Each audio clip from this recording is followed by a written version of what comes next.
এজন্য বাপ দুনিয়া না চাইলেও মিলেছে, চাই না কেমনে এই হুজুরের কথা বল। আরে বেটা, তকদিরে আল্লাহ লেখছেই এমনি, আপনি মেহনত করবেন, এটা করবে, এটা লেখাই এমনি, ফায়সালাটাই এমনি। আপনি কাম না করে হইবেন, আপনি 14 গোষ্ঠী তো পারতো না, আপনার আশ্রয় হইলেও কাম করাবে। লেখাই মালিকের এরকম, আপনি করবেন সে করবেন, আপনি সচল থাকবেন সে অচল, এটা মালিকের ফায়সালাই। তো অন্ধরে যদি খোদাই বানায় তো চোখওয়ালারে খোদাই বানাইছে না? কথা বোঝেন নাই আমার? তাইলে এই জন্য গোটা কায়নাত আল্লাহ তাআলার তাকদীরের ফায়সালা অনুপাতে আল্লাহর ফায়সালায় চলছে। লা নাসআলুকা রিজকা নাহনু নারযুকুক ওয়াল আকিবাতু লিত্তাকওয়া। রব্বুল আলামিন বলেন, বান্দা সংসার চালাইতে গিয়ে, বিবি বাচ্চা চালাইতে গিয়ে রিজিকের ফিকির, রিজিকের বন্দোবস্ত, রিজিকের জন্য সহযোগিতা আমি তোমার কাছে চাই না। নাহনু নারযুকুকা, আমি আল্লাহ একাই সকলকে রিজিক দেব। আল্লাহর ওয়াদা, আল্লাহ তাআলার ওয়াদা। জমিন আমার, কায়নাত আমার। ইন্না জাআলনা মা আলাল আরদি জিনাতাল লাহা। আল্লাহ বলেন, গোটা জমিনের সব কিছু আমি আল্লাহ সৌন্দর্যময় করে, উপকরণ করে আমি সাজিয়েছি। আসমান উপরে কেন, জমিন নিচে কেন, সূর্য ওইদিকে উঠে কেন, চন্দ্র উঠে কেন, ফুল ফল, গাছ ফল ফসল, ক্ষেত পাহাড়, নদী সাগর খাল বিল, ফুলের সৌন্দর্য, পাখির কিচির মিচির, আল্লাহ বলেন এই বৈচিত্র্যময় মাখলুকাত আমি রব্বুল আলামিন সাজিয়েছি। কে কে সাজিয়েছেন? লিনাবলুয়াহুম আইয়ুহুম আহসানু আমাল। পরীক্ষা করার জন্য আমার বান্দা তোমাদের কার আমল কদ্দুর সুন্দর। এই জন্য দুনিয়া আমি সুন্দর করছি, তুমি আর দুনিয়া সাজান লাগতো না। বোঝেন না এমনি কথা? তুমি তোমারে সাজাও বেটা, তুমি দুনিয়া সাজান লাগবে না। দুনিয়া আমি সুন্দর সাজাইছি। তোমার সোফাইলের ডিজাইন আরো ডিজাইন করো, আমার ফুলের এক সৌন্দর্যের সামনে সেটা কিছুই না। ঠিক না বলে? এক ছোট্ট পাখির সৌন্দর্যের কাছে তোমাদের হাজারো ডিজাইনারের কারু কাজ কিছুই না, কিছুই না, কিছুই না। আমি তো বলি, আল্লাহর পাক যে বলছেন বুঝার জন্য বলি, যুয়্যিনা লিন-নাসি হুব্বুশ শাহওয়াতি মিনান নিসা। আল্লাহ তাআলা বলেন, নারীকে আমি প্রথম মানুষের জন্য সৌন্দর্যের উপকরণ বানিয়েছি। তাহলে এক নারী আল্লাহ তাআলা সাজিয়েছেন। আল্লাহ বলে গোটা পৃথিবী একদিকে, নারীর সৌন্দর্য একদিকে। তুমি দেখো, নজর ফিরবে না। বিবির দিকে তাকিয়ে দেখো, হালাল দিকে তাকিয়ে দেখো। এজন্য বাপ, আবারও বলছি, আজকে আমি লম্বা বয়ান করতে চাই না। বাকি যেহেতু মজলিস নতুন, সামনের দিনও যেন হয়, উৎসাহ পায়, এই জন্যই কথাগুলো বলছি। আমাদের আখেরাত সাজানো দরকার। কিছু চাইলে আখেরাত সাজাইলে আখেরাত সাজানোর ফিকির করেন, দুনিয়া সাজানোর দরকার নেই। দুনিয়া আল্লাহ কি করছেন? কথা বলেন না? আল্লাহ সাজাইছে, আল্লাহ সাজাইছে। ইয়ালামুনা যাহিরাম মিনাল হায়াতিদ দুনিয়া ওয়া হুম আনিল আখিরাতি হুম গাফিলুন। আল্লাহ তাআলা বলেন, আমার বান্দা, তোমরা যে দেখছি কেবল দুনিয়ার বাহ্যিক অংশ, উপরের অংশ, এটাই দেখি তোমরা কেবল বুঝতেছ। ওয়া হুম আনিল আখিরাতি হুম গাফিলুন। হায়, তোমরা আখিরাতের ব্যাপারে দেখি একদম গাফিল হয়ে আছো, গাফিল হয়ে আছো। একটা সূরা ঠিক করতে বললে সময় নাই, একটা রুকু ঠিক করতে বললে সময় নাই, একটা দোয়া কালাম ঠিক করতে বললে সময় নাই। কিন্তু রাজমিস্ত্রি ইট গাঁথতে আছে সকাল 8টা থেকে বিকাল 4টা পর্যন্ত। এবার প্রতিটা ইটের দিকে একটা একটা নজর দিয়ে তাকাইয়া রয়েছে। ইটের মধ্যে মাল মশলা ঠিক মতো দেয়নি। আর এটার বিল্ডিং, এটা কোনো খাম খেয়ালি না। না না না, এটা তামসা করলেই তো না, এটার বিল্ডিং এর কাম করে বেটা। এনে কি করবো? মেস্তুরিরা ফাঁকিবাজ, এই জন্য হেবড়া লড়ে না। ঠিক কি না বলেন না? আপনার না বলে সময় নাই, আপনার না বলে সময় নাই। হা, এজন্য বাপ দুনিয়া খুব বুঝলাম, আখেরাত মোটেই বুঝলাম। যুবক যে কয়জন ভাই আছো তোমাদেরকেও বলি, বাবা, বন্ধু আমার, প্রিয় ভাই আমার, তুমি সবচেয়ে বেশি ইবাদতের উপযুক্ত। তোমার শরীর, স্বাস্থ্য, যৌবন, হাত পাও, চোখ, নাক, কান, অঙ্গ প্রত্যঙ্গ সব সবল। সবচেয়ে বেশি বন্দেগী করলে তুমিই করতে পারো। তুমি টানা 1000 রাকাত 500 রাকাত নামাজ পড়লেও ক্লান্তি আসবে না। মুরব্বী চাচা 4 রাকাত পড়লেই দুর্বল হয়ে যাবে।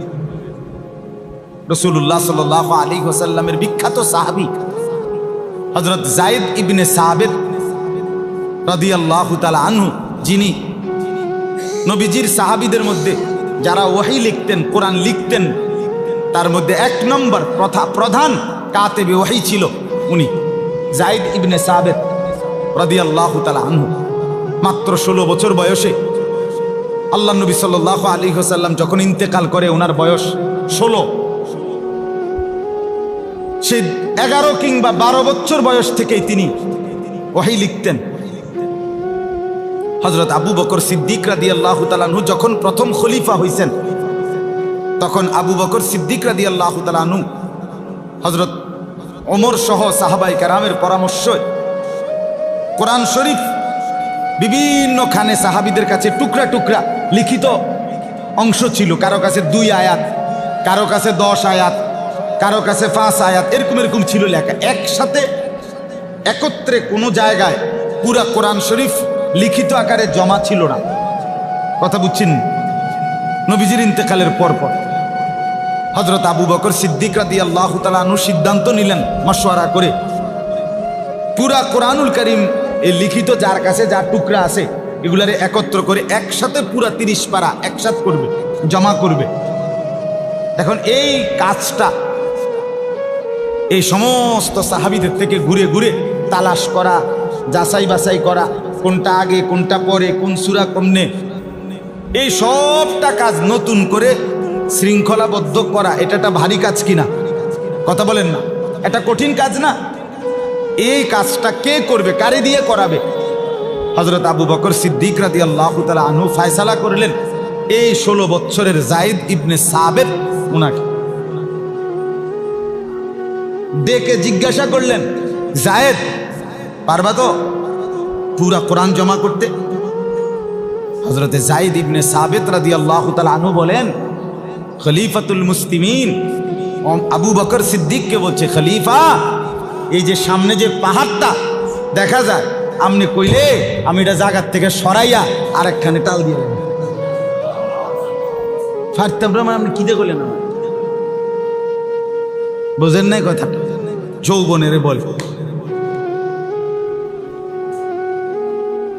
মেন মেনায় এক জগ ফানি এনে দিতে কইলেও না, পারতাম না।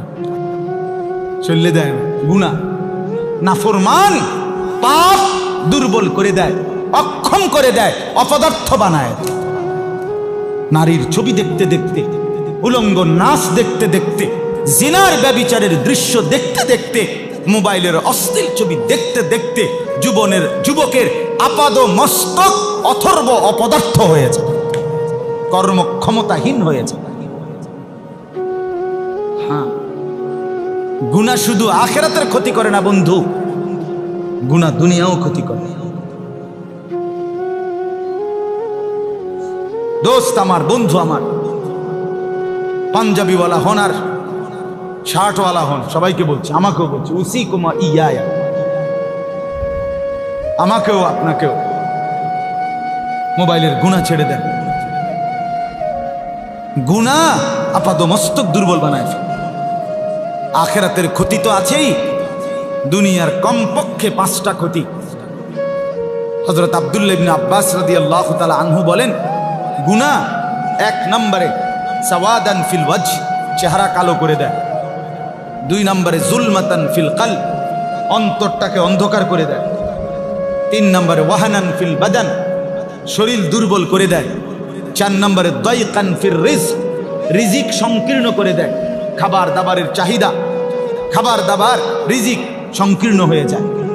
আর হলো বুগদাতান ফি কুলুবিল খালক, মানুষের অন্তরে ঘৃণা তৈরি করে।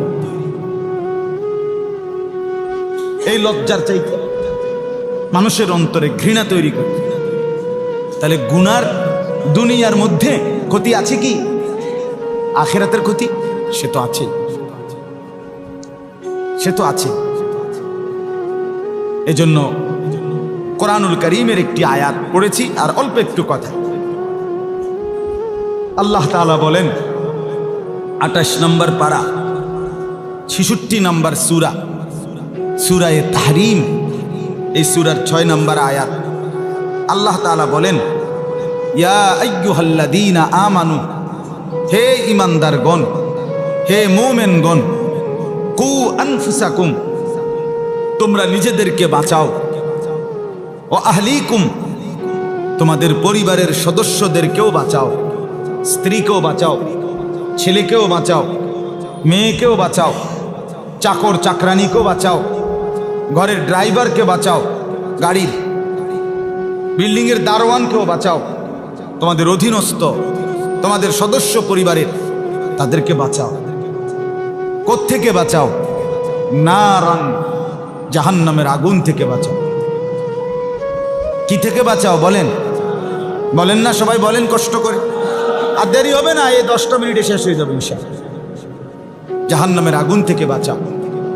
প্রশ্ন হলো, স্ত্রী, পরিবার, পরিজন এবং নিজে, আমরা জাহান্নাম থেকে বাঁচবো কেন?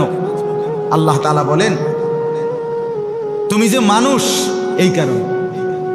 যদি তুমি ছাগল হইতা অসুবিধা ছিল না, তুমি যদি গরু হইতা সমস্যা ছিল, তুমি যদি ভেড়া হইতা কোনো অসুবিধা ছিল, তুমি যদি ইন্দুর হইতা অসুবিধা আছে।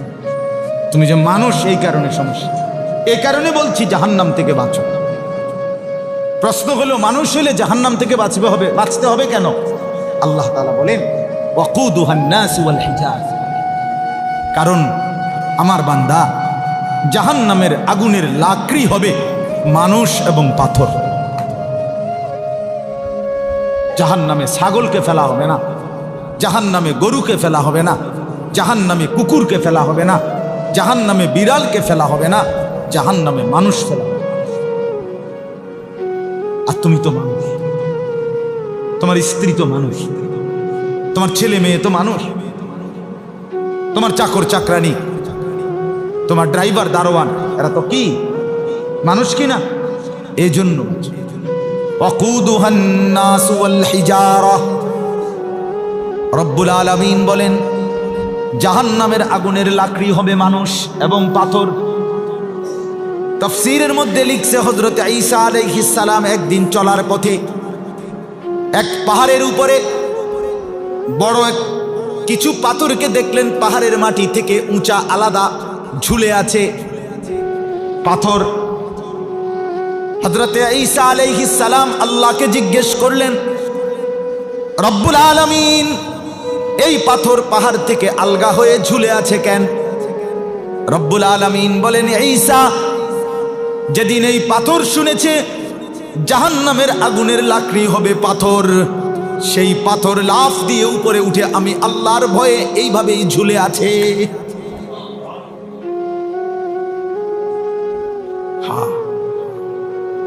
কোরআনুল কারীমের মধ্যে সূরা বাকারার মধ্যে শুরুতেই আছে, রব্বুল আলামিন বলেন,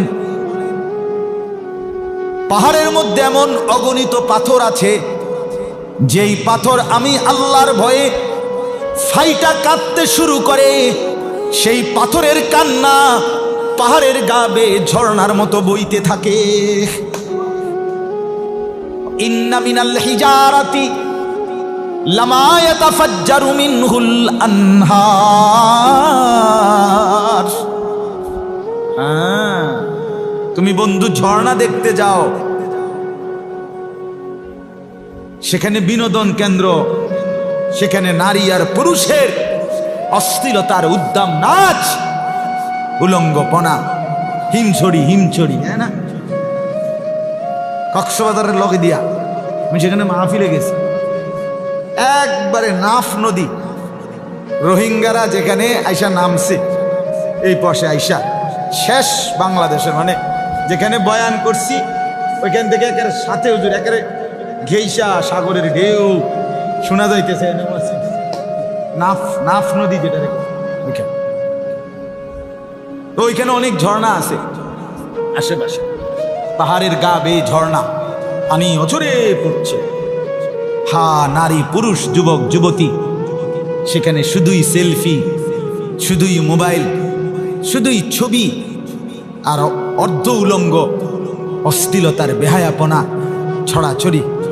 অথচ যে পানির মধ্যে অশ্লীলতা করছে, খোদার কসম সেই পানি মূলত পাথরের, আল্লাহর ভয়ে, জাহান্নামের ভয়ে ক্রন্দনের পানি। আহ,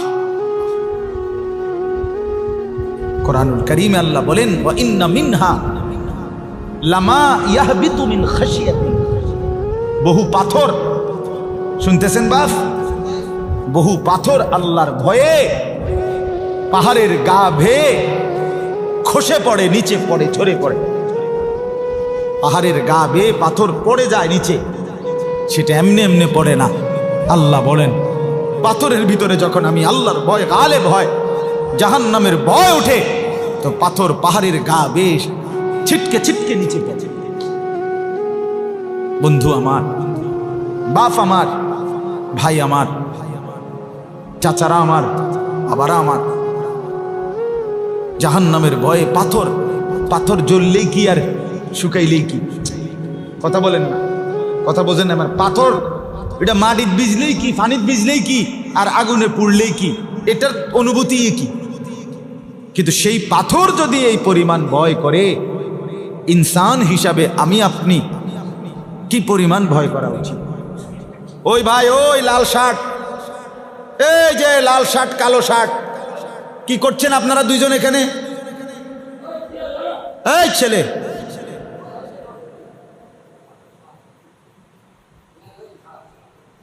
আলাদা হও মিয়া, দুজন আলাদা হও, সরো, আলাদা হও তোমরা দুইজন।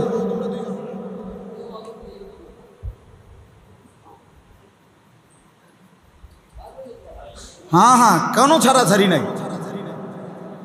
আমি সোজা মানুষ, টর্চ লাইটের মতো চোখ ঘুরাই, এটা আমার তবিয়ত। ঠিক করুন লাগবো, চেষ্টা না করিলে হবে না। আল্লাহ ভরসা হুজুর, আস্তে আস্তে ঠিক হয়ে যাবো। ফুলাইন মানুষ, এসবের রঙের আলাপ ওইতো না, বুঝেন নাই? আস্তে আস্তে কি যাব, ঠিক হয়ে যাইব। 12 বছরের ছেলে বইয়া বইয়া সারাদিন সারা রাত মোবাইল টিপে, টেলিভিশন চায়, একটা সেজদা দেয় না। হায় বাপ, আপন বাপে কয়, মায়ে কয়, এবড়ার ঘরে থাইকা তার ছেলেগা নামাজ পড়ে না, উনি কয় আল্লাহ ভরসা আস্তে আস্তে বলে ভালো হয়ে যাবে। ফুলাইন মানুষ,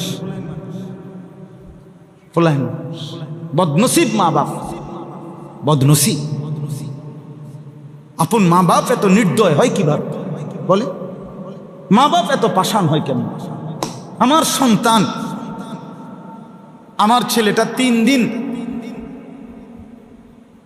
আমার সাথে খুলনা ছিল, 12 বছরের ছেলেটা। ফজরের আগ টাইমে আধা ঘন্টা আগে, 40 মিনিট আগে আমি আসছি বাসায়, সে আইসেই শুয়ে গেছে।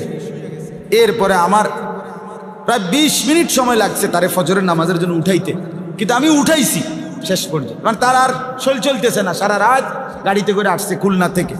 আমি বলছি না আব্বা, নামাজ পড়ে লাও, ফজরের নামাজ পড়ে এবার তুমি জোহরের আগ পর্যন্ত ঘুমাও আব্বা, আমার কোনো অসুবিধা নেই। হেতে উঠতে চায় না। এরপরে একবার বাথরুমে ঢুকছে, ঢুকা আবার বাইরে। আমি বলি আব্বা অজু করছো নি বা পুরা অজু করছো নি? কয় না। আমি আবার যাও, মানে হেতের জানে কুলাইতেছে না কোনোবার। আমাকে আমার চেষ্টা করতেই হবে কিনা, এটা আমার জিম্মাদারি কিনা বলেন না? আমার সন্তানের কল্যাণ আমি না দেখলে কে দেখবে? আমার বিবির ভালো আমি না দেখলে কে দেখবে? আমার মেয়েটার কল্যাণ আমি না দেখলে দেখবে কে বাপ? আমার ছেলে আমার ঘরে নামাজ পড়বে না, আমি বাপ হলাম কেমনে? আমার সাথে সারা জীবনের সঙ্গী আমার স্ত্রী নামাজ পড়বে না, আমি স্বামী মেনে নেই কিভাবে? এটা কিভাবে সম্ভব? কিভাবে মেনে নেওয়া এটা? এজন্য বাপ, জাহান্নামের ভয়ে পাথরের কথা বলতেছিলাম, পাথর যদি এভাবে কাঁপে, আমরা মানুষ হিসাবে কি পরিমাণ ভয় করা উচিত জাহান্নামে। কোরআনুল কারীমের মধ্যে আল্লাহ তাআলা বলেন, ফাআনযারতুকুম নারান তালাযযা। আল্লাহ তাআলা বলেন, আমার বান্দা আমি আল্লাহ তোমাদেরকে, আমি আল্লাহ নিজে স্বয়ং লেলিহান ধাউ ধাউ করে জ্বলা জাহান্নামের আগুনের ভয় বান্দা আমি দেখাচ্ছি তোমাকে। ফাআনযারতু, আমি ভয়। কথাটা যেন এমন যে রে আমি বলছিলাম কথাটা, তুই আমার কথাটা গুরুত্ব দিলা না। দুনিয়ার কোন নামি দামি মানুষ এরম বলে কিনা বলেন যে কথাটা তো আমি বলছিলাম, আমার ড্রাইভাররে দিয়ে কয়াইছি না, আমার হেল্পাররে দিয়ে বলাই নাই, বেটা কথাটা আমি বলছিলাম, তুই আমার কথাটা পাত্তা দিলা না।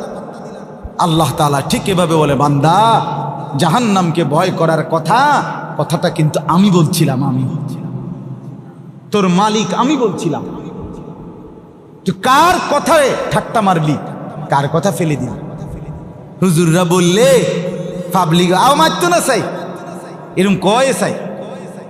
হুজুররা এমনও কিছু বাড়াইও কইতে লাগলে আর বেরেক বুরুক থায় না, বুঝেন না কথাটা? হায় হায় হায় হায়, কি বলল? বাড়াইয়ে বলার তো সুযোগে নাই। জান্নাতের বর্ণনা আর জাহান্নামের বর্ণনা আল্লাহ তাআলাই কোরআন এবং রাসূল সুন্নাহর মধ্যে যা দিয়েছেন তাই তো স্যাম্পল, অল্প কদ্দুর।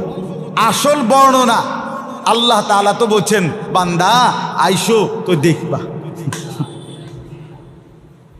হ্যাঁ, আইলে না দেখবা। ফালা তা'লামু নাফসুম মা উখফিয়া লাহুম মিন কুররাতি আ'য়ুন জাযাআম বিমা কানু ইয়ামালুন। রব্বুল আলামিন বলেন, আমার বান্দা জান্নাতের বর্ণনা যা শুনেছো, এটা দেব ওটা দেব সেটা তো শুনেছই, কিন্তু সত্যিকার জান্নাতের সামনে যখন ঢুকবা, আমি রব্বুল আলামিন জান্নাতের নাজ ও নেয়ামত যখন তোমার সামনে খুলে ধরবো, মেলে ধরবো, সাথে সাথে তোমার চক্ষু শীতল হয়ে যাবে, কলিজা ঠান্ডা হয়ে যাবে, চোখ ঠান্ডা হয়ে যাবে। আল্লাহ তাআলা এজন্য আল্লাহ তাআলা বলেন, বান্দা আমি ভয় দেখাইলাম। আজকে আমার এটাই কথা বাপ, এই আয়াত থেকে জাহান্নামের আগুনকে ভয় করেন, জাহান্নামের আগুনকে ভয় করেন। লাহুম মিন ফাওকিহিম যুলালুম মিনান নার ওয়া মিন তাহতিহিম যুলাল। আল্লাহ তাআলা বলে, বান্দা জাহান্নামে তোমাকে কিভাবে রাখা হবে জানো? ওই যে শিক কাবাব, গোশত শিকের মধ্যে ঢুকাইয়া যেভাবে শিক কাবাব বানায়, উপরে কয়লা আগুন, নিচেও কি আগুন, মাঝখানে কি দেয়? শিকটা দেয় না? খোদার কসম রব্বুল আলামিন বলেন, আমার বান্দা নাফরমান, জাহান্নামের মধ্যে তোমাকে যখন ঢুকানো হবে, জাহান্নামের উপরেও, তোমার মাথার উপরে আগুনের আবরণ, তোমার পায়ের নিচেও আগুনের আবরণ।